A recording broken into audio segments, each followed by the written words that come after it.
Okay, we are on chapter 14 of The Breadwinner. The sound was too soft and too sad for startling. Hello? Parvana called out, not too loudly. It was too dark to see where the woman was sitting. Parvana rummaged around on her tray until she found a box of the matches she sold with the cigarettes. She struck one and the light flared up. She held the flame out in front of her, looking for the crying woman. It took 3 matches before she saw the figure huddled against the nearby wall. She kept striking matches so she could see as she made her way over to the woman. What's your name? Parvana asked. The woman kept crying. I'll tell you my name. It's Parvana. I should tell you that my name is Kasim because I'm pretending to be a boy. I'm dressed like a boy so that I can earn some money, but I'm really a girl. So now you know my secret. The woman said nothing. Parvana glanced out the door. It was getting late. If she was going to go home before curfew, she'd have to leave now. Come with me, Parvana said. My mother is away, but Mrs. Weir is at home. She can fix any problem. She struck another match and held it up to the woman's face. It suddenly dawned on her that she could see the woman's face. It wasn't covered up. Where is your burqa? She looked around but couldn't see one. Are you outside without a burqa? Woman nodded. What are you doing outside without a burqa? You could get a lot of trouble in for that. The woman just shook her head. Parvana had an idea. Here's what we'll do. I'll go home and borrow Mrs. Weira's burqa and bring it back to you. Then we'll go back to my place together, all right? Parvana started to stand up, but the woman grabbed her arm. Again, Parvana looked out the door at the coming night. I have to let Miss Weir know where I am. She's fine with me being out during the day, but if I'm not back at night, she'll be worried. Still, the woman did not let go. Parvana didn't know what to do. She couldn't stay in the building all night, but this frightened woman clearly did not want to be left alone. Groping in the dark for her tray, she found 2 little bags of dried fruit and nuts. Here, she said, handing one to the woman. We'll think better if we eat. The woman downed the fruit and nuts in almost one swallow. You must be starving, Parvana said, passing her another bag. Parvana chewed and thought and finally decided what to do. This is the best suggestion I have, she said. If you have a better idea, let me know. Otherwise, this is what we'll do. We'll wait until it gets very, very dark. Then we'll head back to my place together. Do you have a chador? The woman shook her head. Parvana wished she had her patu, but it was summer, so she had left it at home. Okay, and patu is a gray or brown woolen shawl worn by Afghan men or boys. Do you agree? Parvana asked. The woman nodded. Good. I think we should move close to the door. That way, when it's time, we can see our way out to the street without lighting a match. I don't want to draw any attention to us. With a bit of gentle pulling, Parvana got the woman to her feet. Carefully, they made their way to a spot just inside the door, but still hidden from the view of anyone passing by. They waited in silence for night to fall. Kabul was a dark city at night. It had been under curfew for more than 20 years. Many of the streetlights had been knocked out by bombs, and many of those still standing did not work. Kabul was the hot spot of Central Asia, Parvana's mother and father used to say. We used to walk down the streets at midnight, eating ice cream. Earlier in the evening, we would browse through bookshops and record stores. It was a city of lights, progress, and excitement. Parvana could not even imagine what it looked like then. Before long, it was as dark as it would get. Stay right with me, Parvana said, although she needn't have bothered. The woman was gripping her hand tightly. It's not far, but I don't know how long it will take us tonight. Don't worry. She smiled, pretending to be brave. She knew it was too dark in the doorway for the woman to see her smile, but it made Parvana feel better. I'm Malali, leading the troops through enemy territory, she murmured to herself. That helped too, although it was hard to feel like a battle heroine with a cigarette tray hanging around her neck. The narrow, winding streets of the marketplace were very difficult in the dark. And different in the dark.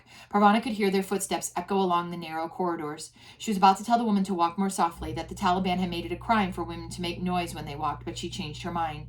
If the Taliban caught them out after curfew, and with the woman without a burqa or a head covering at all, the noise they were making would be the least of their problems. Parvana remembered the scene in the stadium. She didn't want to know what the Taliban would do to her and her companion. Parvana saw headlights approaching and pulled the woman into another doorway until the truck filled with soldiers moved on down the street. Several times they almost tripped on the uneven pavement. For one long, heart-stopping minute, Parvana thought she was lost.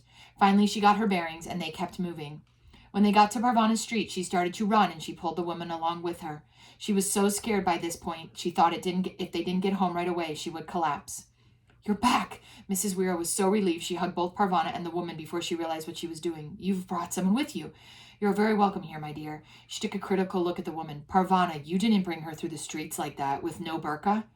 Parvana explained what had happened. I think she's in trouble, she said. Mrs. Weir didn't hesitate. She put her arm around the woman.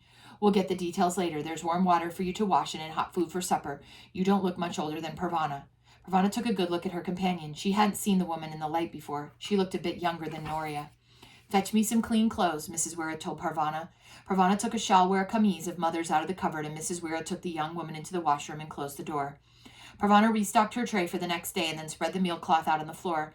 By the time she had put out the naan and the cup for tea, Mrs. Weir emerged from the washroom with her guest. Dressed in mother's clean clothes, her hair washed and pulled back, the woman looked less scared and more tired. She managed to drink half a cup of tea and ate a few mouthfuls of rice before she fell asleep. She was still sleeping when Parvana left for work the next morning.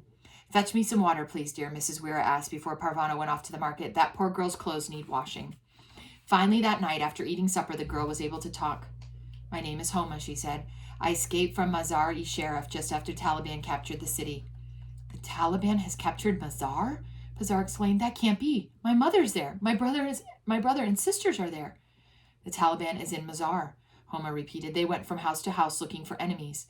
They came to my house. They came right inside. They grabbed my father and my brother and took them outside. They shot them right in the street. My mother started hitting them, and they shot her too. I ran back inside and hid in a closet. I was there for a long, long time. I thought they would kill me too, but they were finished killing people at my house. They were busy killing at other houses. Finally, I left the closet and went downstairs. There were bodies all over the street. Some soldiers drove by in a truck. They persuaded us to move the bodies of our families or even cover them up. They said we must stay inside. I was so scared they would come back for me. So when it got dark, I ran outside. I ran from building to building looking out for soldiers. There were bodies everywhere. The wild dogs had started eating some of the bodies, so there were pieces of people on the sidewalks and in the streets. I even saw a dog carrying a person's arm in its mouth. I couldn't face anything. There was a truck stopped on the street. Its motor was running. I jumped into the back and hid among the bundles. Wherever the truck was going, it couldn't be worse than where I was. We traveled a long, long time. When I finally got out, I was in Kabul. I went from the truck to the building where Parvana found me. Homa started to cry. I just left them there. I left my mother and my father and my brother lying in the street for the dogs to eat. Mrs. Wera put her arms around Homa, but the girl could not be comforted. She cried until she collapsed into an exhausted sleep. Parvana couldn't move. She couldn't speak. All she could do was picture her mother, sisters, and brother dead in the streets of a strange city. "There's no evidence your family is hurt, Parvana," Mrs. Wera said. "Your mother is a smart, strong woman, and so is Noria. We must believe they are alive. We must not give up hope." Parvana was fresh out of hope. She did what her mother had done. She crawled into the tow shack, covered herself with a quilt, and resolved to stay there forever. For 2 days she stayed on the tow shack. "This is what the women in our family do when they're sad," she said to Mrs. Wera. "They don't stay there forever," Mrs. Wera said. "They get up again, and they fight back." Parvana didn't answer her. She didn't want to get up again. She was tired of fighting back. Mrs. Wera was gentle with her at first, but she had her hands full with Homa and her grandchild.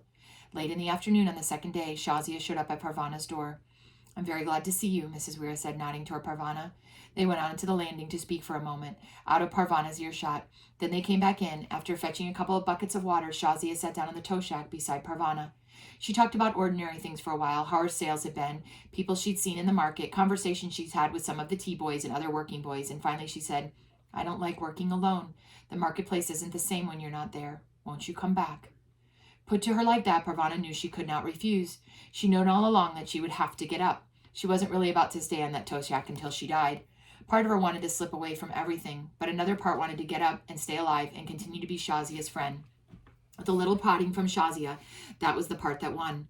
Parvana got out of bed and carried on as before. She did her work in the market, fetched water, listened to Mrs. Wera's stories, and got to know Homa. She did all these things because she didn't know what else to do. But she moved through her days as though she were moving through an awful nightmare, a nightmare from which there was no release in the morning. Then late one afternoon, Parvana came home from work to find 2 men gently helping her father up the steps to the apartment. He was alive. At least part of the nightmare was over. And that's the end of chapter 14 of The Breadwinner.